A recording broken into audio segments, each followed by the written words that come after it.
The word jihad is mentioned in the Quran about 41 times. The words mercy, peace, and compassion are mentioned about 355 times. Yes, come in. Come on in, Riaz. Sit down, please. Contrary to popular belief in most Western cultures, Islam is a religion that preaches peace and tolerance. Yes, Patruşev. If Islam truly is a religion that preaches peace, then how come the world's most troubled spots, the West Bank, Afghanistan, Pakistan, Iraq, they're all plagued with Islamic terrorism? Well, that depends on your definition of terrorism. Some might argue that the U.S. invasions of countries like Iraq and Afghanistan are also acts of terrorism. No, those were acts of war to get rid of despotic regimes. Or a means of getting at a country's oil. Conspiracy theories.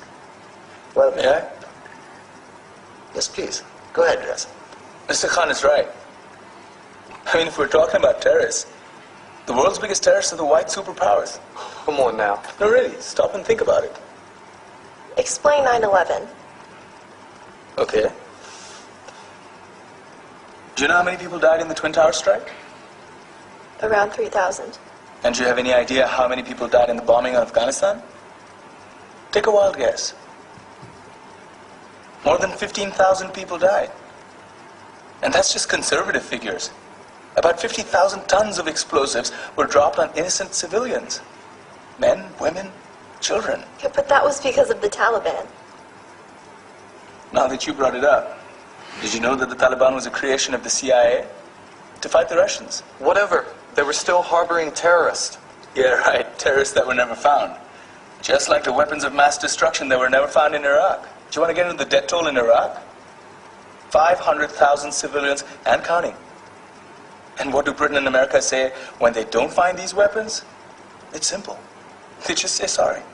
And still refuse to relinquish control of these countries. What are you trying to say? What I'm trying to say is that just because you're American, wear a fancy suit, and call yourself the president, doesn't make you any less of a terrorist. I'm saying that if you don't stop meddling in other people's countries, you will face a backlash. If Muslims like you feel that way, then why don't you get out of our country? We will. As soon as you promise to leave ours.